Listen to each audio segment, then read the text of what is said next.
अस्सलाम वालेकुम वरहमतुल्लाहि वबरकातुहू। जी मोहतरम नाज़रीन, अगर आप मेरे चैनल पे पहली मरतबा आए हैं तो सबसे पहले नंबर पे मेरे चैनल को सब्सक्राइब कर लें। दोस्तों, सहर तफरीक के बारे में बात करना चाहता हूँ, जुदाई वाला जादू, कि जिसके ज़रिए जो है बाप बेटे में, माँ बेटी में, मियाँ बीवी में, दोस्त दोस्त में या मुख्तलिफ जितने भी रिश्तेदार हैं उनमें जुदाई डालने की कोशिश की जाती है सहर जादू के ज़रिए। दोस्तों, सहर जादू एक ऐसा जादू है कि जो अगर कर दिया जाए तो जब तक वो जादू का असर ख़त्म ना हो, ये जुदाई वाला मामला जो है ये ख़त्म नहीं होता। और जिस पर जादू कर दिया जाता है वो अचानक उसकी मोहब्बत नफ़रत में बदल जाती है, अचानक तबीयत में चिड़चिड़ापन आ जाता है, छोटी छोटी बातों से गुस्सा हो जाना, छोटी छोटी बातों पर झगड़ा हो जाना।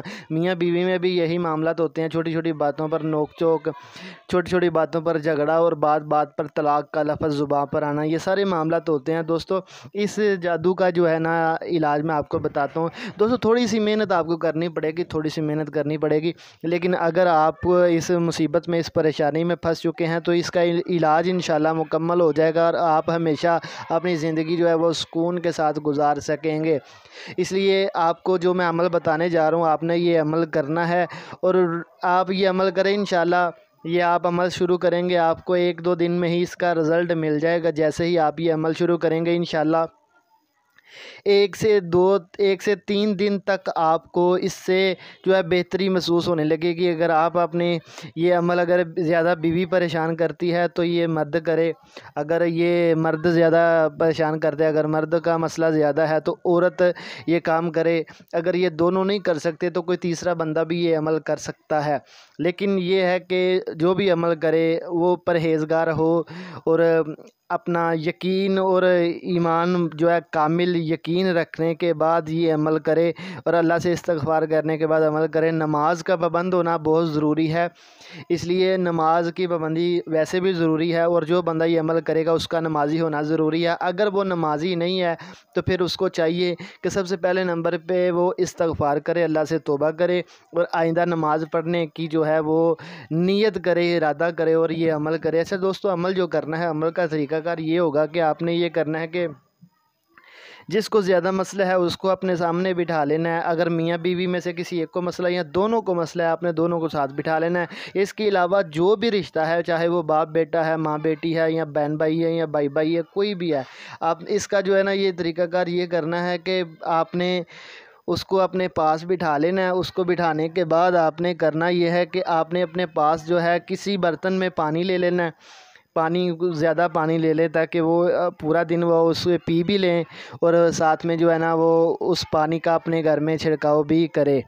तो दोस्तों, करना ये है कि आपने मुकम्मल जो है ये सारा इंतज़ाम करने के बाद पानी पानी और साफ़ जगह, पाक जगह का होना ज़रूरी है। पाक जगह पर बैठ के आपने ये अमल करना है। घर में किसी किस्म की तस्वीर जानवर की या किसी इंसान की तस्वीर वगैरह नहीं होनी चाहिए, क्योंकि जहाँ फरिश्ते होते हैं वहाँ, मतलब कि जहाँ पर तस्वीरें होती हैं वहाँ पर जो है शैतान आते हैं, वहाँ पर फरिश्ते नहीं होते। और जहाँ पर फरिश्ते होते हैं, फरिश्ते आते हैं, वहाँ पर शैतान वगैरह नहीं होते। और तस्वीरों की वजह से फरिश्ते नहीं आते, शैतान आते हैं। इन सब चीज़ों को हटा दें। अच्छा दोस्तों, जो अमल है वो अमल आपने क्या करना है कि जब आपने ये सारा प्रोसीजर पूरा कर लेना, पानी वगैरह सब आपने सामने रख लेना और उन मरीज़ों को आपने सामने बिठा लेना जिन पर आपने दम करना है। आपने थोड़ी सी बुलंद आवाज़ में, इतनी आवाज़ हो कि जो आपके सामने बैठा है वो सुने, वो तवज्जो के साथ आपकी बात सुने। आपके जो आप दम पड़ेंगे आपको उनके कानों तक जो है अपनी आवाज़ पहुंचानी है। सबसे पहले नंबर पे आपने क्या करना है, अव्वल आपने औज़ुबिल्लाह पढ़ने के बाद, अल्लाह से जो है मदद मांगने के बाद, अल्लाह से दुआ करने के बाद आपने सबसे पहले नंबर पे दुरूद इब्राहीम पढ़ना है। दुरूद दोस्तों 1 मरतबा कम अज़ कम पढ़ना है। अगर 3 मरतबा 7 मरतबा पढ़ें तो ज़्यादा बेहतर है। कम अज़ कम 1 मरतबा दुरूद इब्राहीम पढ़ना है। उसके बाद आपने सूरत फ़ातिहा पढ़नी है, 7 मरतबा सूरत फ़ातिहा पढ़नी है। सूरत बकरा की इब्तदाई 5 आयात, ये आप नोट कर लें, कापी पेंसिल पकड़ लें और मेरी सारी जो मैं अब रूटीन के साथ आपको बताने लगा हूँ इसको आप नोट कर लें, लिख लें, ताकि तरतीब जो है ये आपकी ख़राब ना हो। आपने इसकी तरतीब बना लेनी है, तो उस तरतीब के साथ आपने पढ़ाई करनी है। सबसे पहले नंबर पे 1 मरतबा दुरूद इब्राहीम पढ़ना है, 7 मरतबा सूरत फ़ातिहा पढ़नी है, 7 मरतबा सूरत बकरा की इब्तदाई 5 आयात पढ़नी है, 7 मरतबा सूरत बकरा की आयत नंबर 102 पढ़नी है। ठीक है, इसके बाद सूरत बकरा की आयत नंबर 143 आपने पढ़नी है। उसके बाद आपने आयतल कुर्सी मुकम्मल पढ़नी है।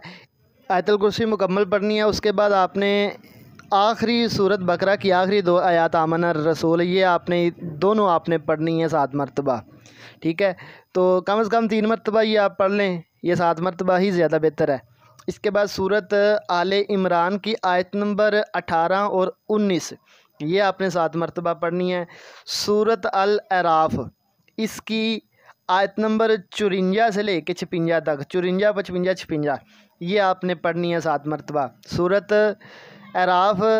अराफ की आयत नंबर 117 से लेकर 122 तक आपने ये भी पढ़नी है, ठीक है। सूरत यूनस आयत नंबर 81 और 82 पढ़नी है, ठीक है। सूरत ताहा आयत नंबर 49, ये आपने 7 मरतबा पढ़नी है। सूरत मोमिनून की आखिरी 4 आयात पढ़नी है 7 मरतबा। और सूरत साफ़ात की पहली 10 आयात आपने 7 मरतबा पढ़नी है। सूरत अल अहकाफ की आयत नंबर 29 से लेके 32 तक, 29, 30, 31, 32 आपने ये 7 मरतबा पढ़नी है। इसके बाद सूरत रहमान आयत नंबर 33 से लेके 36 तक, ये 7 मरतबा पढ़नी है। सूरत हशर की आखिरी 4 आयात 7 मरतबा पढ़नी है, ठीक है। इसके बाद सूरत जिन की इब्तिदाई 10 आयात 7 मरतबा पढ़नी है। और आखिरी कुल कुल जो है आपने 7 मरतबा पढ़ने हैं। दोस्तों ये काम थोड़ा सा टाइम तो लेगा, आपका वक़्त लगेगा, मेहनत लगेगी, लेकिन इंशाल्लाह अगर आप ये अमल कर लेते हैं, आपने ये सारा कुछ पढ़ना है उस मरीज़ के सामने और पानी पर दम करना है। ये मुतवातर आप जो है अगर कम से कम जो है 21 दिन ये अमल मुतवातर कर लें तो आपका मसला हल हो जाएगा। 41 दिन कर लें तो ज़्यादा बेहतर है। वो पानी अपने मरीज़ों को पिलाएं, अपने घर में छिड़काव करें और साथ में ये उनको सुनाएं। इंशाल्लाह हर किस्म का जादू टूट जाएगा, हर किस्म की बंदिश ख़त्म हो जाएगी, हर मामला सीधा हो जाएगा इंशाल्लाह।